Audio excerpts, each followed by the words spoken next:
The U.S. median age for motorcycle owners is now around 50 years old, a sharp increase from the mid-20s in the early 1980s, with 39% of riders being between the age of 51 and 69 years old.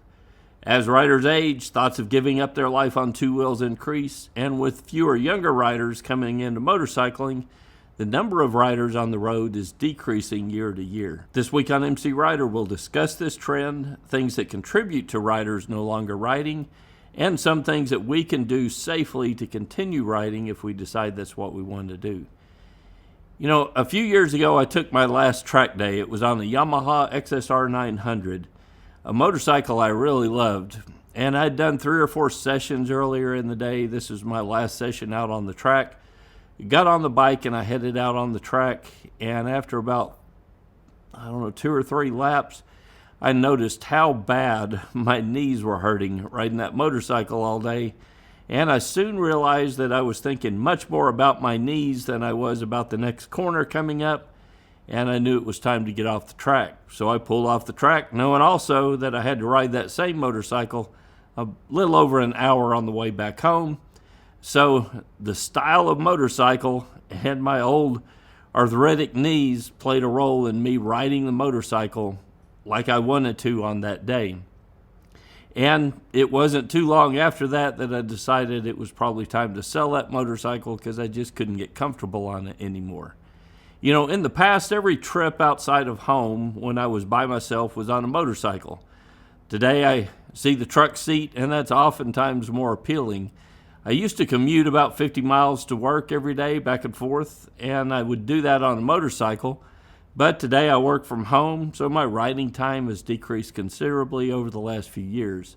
I still enjoy getting out and going for a ride on a motorcycle, but used to be 90% of my miles were on a motorcycle. Now that's much fewer miles on a motorcycle these days. Hey, on a side note, you may or may not have heard I've started a new YouTube channel. You know, I wear the same hat in those YouTube channels, but I'm wearing a different hat, so to speak, as it's a channel about Bible study and about seeking God and His wisdom and knowledge that we can find in the Bible. If that's something that interests you, go to MCrider.com/thestudy, MCrider.com/thestudy. I'll forward you directly over there. I've got a couple of videos on there right now. It's not really totally set up, and I don't have everything in place that I want for that new channel, but it's coming along well. The 2 videos I've got have been doing very well, so head over to MCrider.com/thestudy, and if that's something that interests you, check it out. And while you're there, hit the subscribe button, because that'll really help that channel grow and reach more people. You know, there are several reasons why riders stop riding, and those reasons change depending on what age group of riders you're talking about.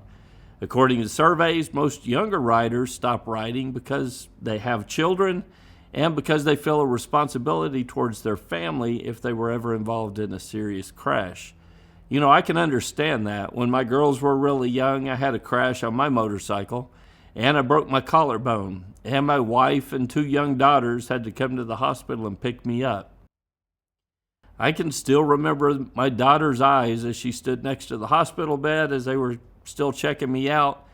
And if there was anything that would have caused me to quit riding, it was the look on her face that day. So I actually really considered stopping riding quite a few years ago. But instead, I decided to give it one more shot and dedicated all of my free time to training.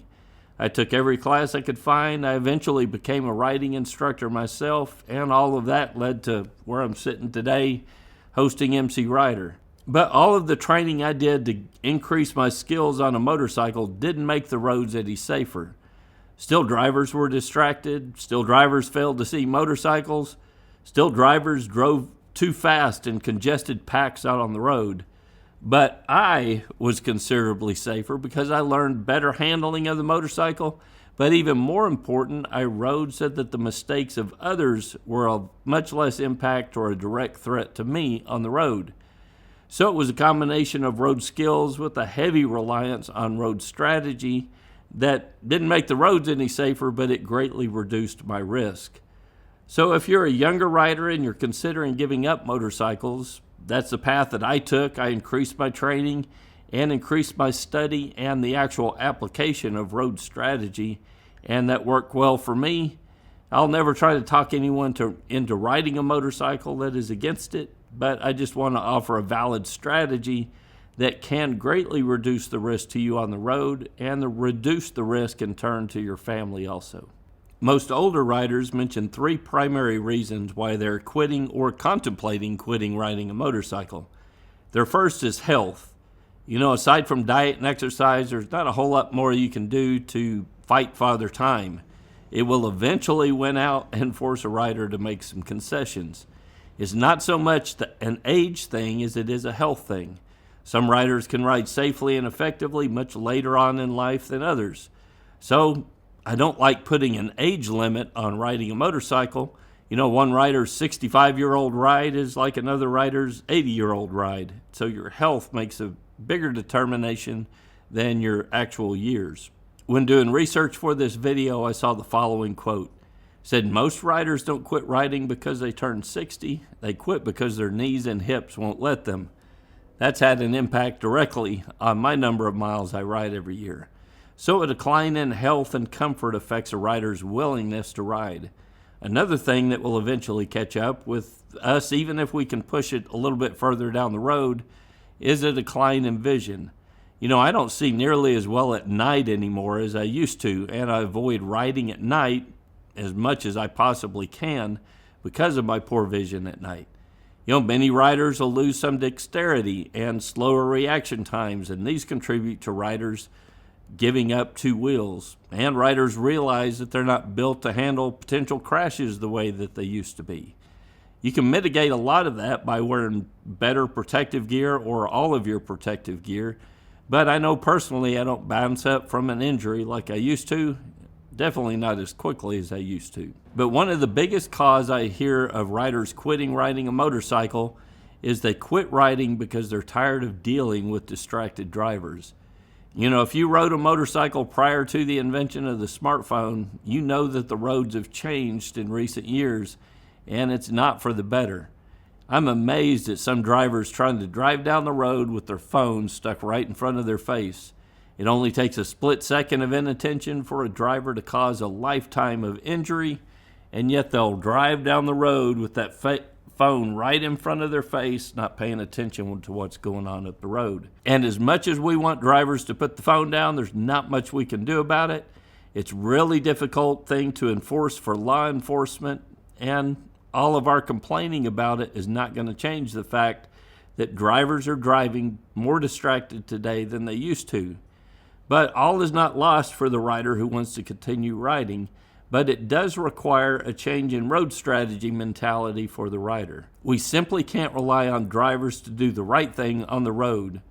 And if you do rely on drivers to not run that red light, to not turn directly in front of you, or to not merge into the lane that you're occupying on the road, you're transferring some of your safety to the driver of that car. It's not a mistake that we can continue to make.